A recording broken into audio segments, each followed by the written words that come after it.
oh Dieu, oh Dieu, les pour les aïeux, pour la patrie, pour le drapeau, pour la patrie, mourir est beau, mourir est beau. Notre passé nous crie, ayez la main guérie. Mourir est beau, pour le drapeau, pour la patrie. Autour de la vallée mère, les États se sont développés de très bonne heure. À travers le temps, les nègres ont pénétré lentement au cœur du continent, irradiant dans toutes les directions.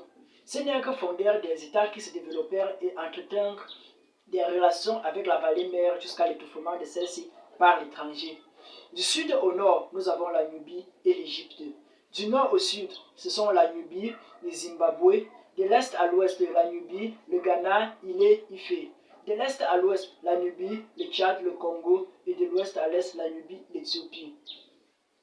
À Zimbabwe, qui pourrait bien être le prolongement du pays des Éthiopiens macrobiens, dont parle Hérodote, on trouve des ruines de monuments et des villes construites en pierre avec la figuration du faucon. Nous citons également Pétras ici, il écrit « Dans un rayon de 100 à 200 milles autour de Victoria ». Autrement dit, ces ruines s'étendent sur un diamètre de près de 800 km, qui est presque celui de la France. Dans la région de Ghana, Pétras parle aussi à la page 61 de la ville de Koukia, dont le Tariq Es-Soudan disait qu'elle existait déjà au temps des pharaons, et dont Desplagne, qui a fait des fouilles dans cette région, estime avoir trouvé les vestiges. Le même auteur parle aussi du site de Koumbi, fouillé par Bonnel de Mézières, qui trouva des tombeaux de grandes dimensions, des sarcophages de schiste, des ateliers métallurgiques, des ruines de tours et d'édifices divers. Nous citons ici Pétras. On distingue nettement encore la trace d'une avenue, bordée de maisons, dont les murs dépassent le sol de 1 mètre, 1 mètre 50. Les toitures sont effondrées. Plus loin, le terre-plein d'une place, où les murs cette fois donnent l'impression d'avoir soutenu des étages. Parfois, les bâtiments sont si bien conservés qu'il suffirait de peu de choses pour les rendre habitables de nouveau. Les autres constructions sont compliquées. L'une comporte 5 pièces disposées de 4 mètres de profondeur, avec des couloirs de communication. La maçonnerie est parfaite. Les murs ont 30 cm d'épaisseur. Ici, nous citons Pétras quand il a décrit le Zimbabwe. On a trouvé des éléments similaires dans les autres États suscités, mais pas chez les Indo-Européens.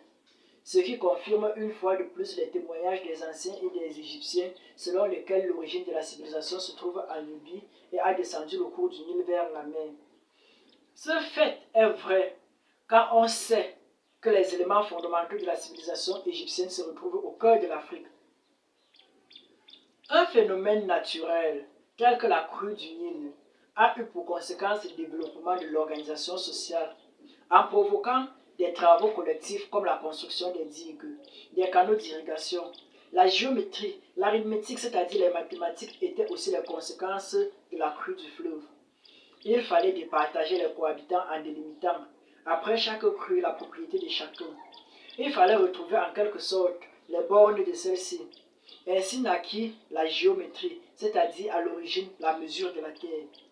Les Égyptiens avaient l'habitude de mesurer la hauteur de la crue par un nilomètre et ils en déduisaient la richesse annuelle des récoltes par un calcul mathématique. Le calendrier et l'astronomie sont aussi les conséquences de cette vie sédentaire et agraire.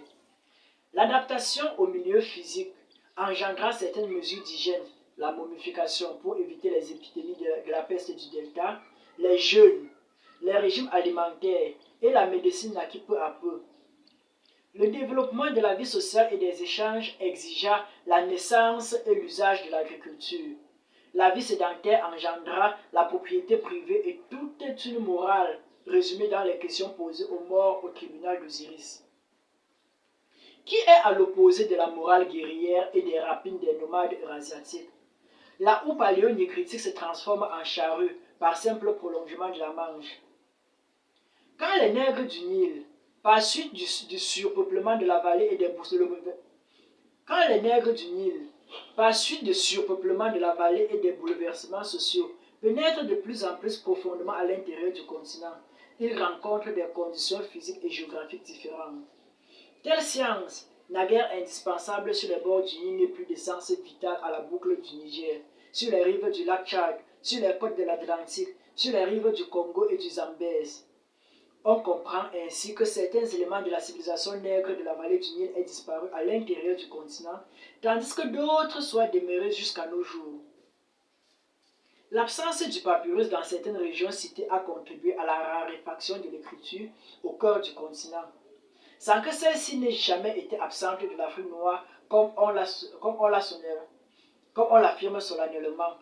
À Diourbel, chef-lieu du cercle de Baol au Sénégal, dans le quartier d'Ourka, non loin de la voie ferrée et non loin de la route de Darou Mousli, on trouve un baobab couvert de hiéroglyphes depuis le tronc jusqu'aux branches. Puisque le sous-sol de l'Afrique noire est, pour ainsi dire, intact, on peut s'attendre à ce que des fouilles systématiques ultérieures nous livrent des documents écrits insoupçonnés. Malgré le climat et les pluies torrentielles qui ne sont pas favorables à la conservation de telles pièces.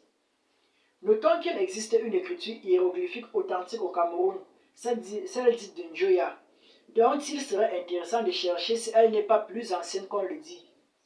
Elle est exactement du même type que l'écriture hiéroglyphique égyptienne. Enfin aussi, en Sierra Leone, il existe une écriture que celle des Enfin, en Sierra Leone, il existe une autre écriture que celle des Bamouns du Cameroun. C'est celle des Baïs qui est syllabique et celle des Bassa qui est cursive, selon le docteur Geoffrey.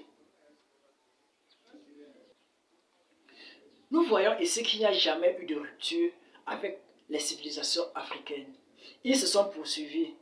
Maintenant, comment alors, jusque-là, cette première partie ne répond pas toujours à la question pourquoi les Noirs sont devenus aussi insignifiants dans le monde, ou bien du moins, qu'est-ce qui justifie leur état actuel.